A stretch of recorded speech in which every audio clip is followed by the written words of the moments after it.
आशा worker आणि गट प्रवर्तक यांना शासकीय कर्मचाऱ्यांचा दर्जा देण्यात यावा या मागणीसाठी जिल्ह्यातील आशा वर्कर आणि गट प्रवर्तिका संघटनेच्या वतीने मंगळवारी जिल्हाधिकारी कार्यालयावर धडक मोर्चा काढण्यात आला। जिंदाबाद जिंदाबाद जिंदाबाद सीआईटीयू जिंदाबाद जिंदाबाद जिंदाबाद जोर से बोलो हल्ला बोलो जोर से बोलो हल्ला बोलो जोर से बोलो हल्ला बोलो मोदी राज पे हल्ला बोलो राज्य सरकार पे हल्ला बोलो भ्रष्टाचार नको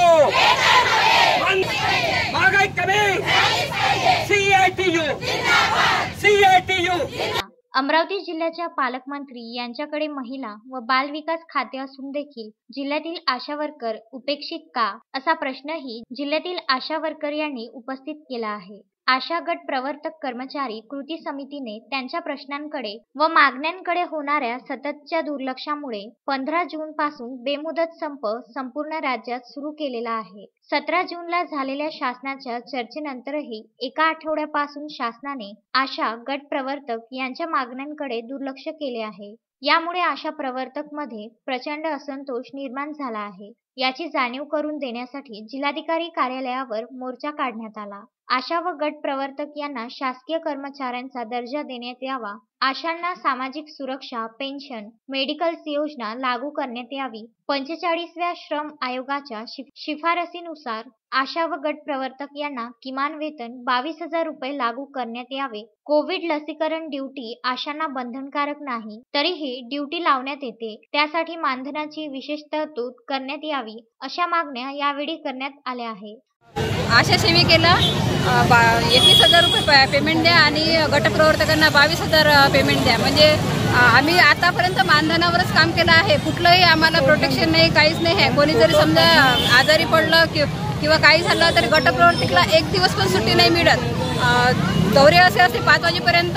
असं आमच्या GR मध्ये असं लिहिलं आहे की 4 तास आम्ही फक्त काम करावं, पण आम्हाला दिवसभर काम करावं लागतं 5-6 वाजेपर्यंत। लसीकरणाला, कोविडच्या लसीकरणाला 6 वाजेपर्यंत माझी आशा पण सतत दौरे करते, आम्ही गटप्रवर्तिका पण सतत दौरे करतो आणि दिवसभर आशाला बिनायानं राहावं लागतं तिथं। त्याचं वेगळा भत्ता असं काहीच नाही आहे, फक्त 1,000 रुपये मिळतं आणि ते पण आम्हाला वाटतं की खूपच तुटपून जाय। आमचा एवढा मोठा परिवार आम्ही ठेवून एवढ्या म्हणजे कोरोना काळात एवढं काम केलं आम्ही की बाकी लोक कोणी रस्त्यावर दिसायचे नाही, फक्त आम्ही एकटं दिसायचो।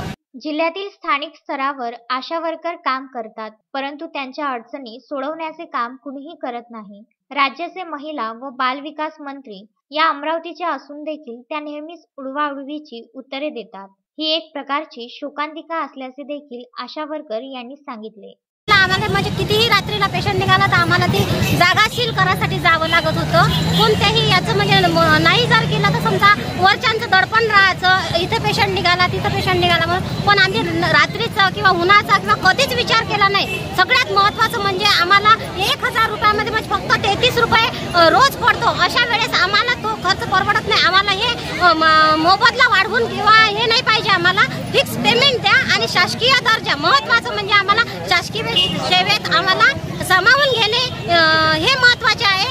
आणि आतापर्यंत आम्ही 2009 पासून जे काम करत आलो, पण आम्ही कधी वेळेला आमच्या बंधन नाही, कितीही वाजता आम्हाला हे करायला लागतं। आम्हाला सांगितलेलं आहे की 2च तास व्हिजिट द्या राहपेटी, परंतु आम्ही म्हणजे आम्हाला 24 तासही फोन बंद ठेवता येत नाही, केव्हाही फोन आला तर आम्हाला जावं लागते। कोविड लसीकरणामध्ये म्हणा किंवा आता कोविड काळामध्ये सर्व 50,000-80,000 रुपये पगारवाले सर्व कर्मचारी घरात बसून राहत होते, शासकीय कर्मचारी, आणि आम्ही सर्व फक्त अशाच वेळेस कामात येत होतो आणि तरीही सरकारकडे आमच्यासाठी तरतूद नाही असे म्हणतात।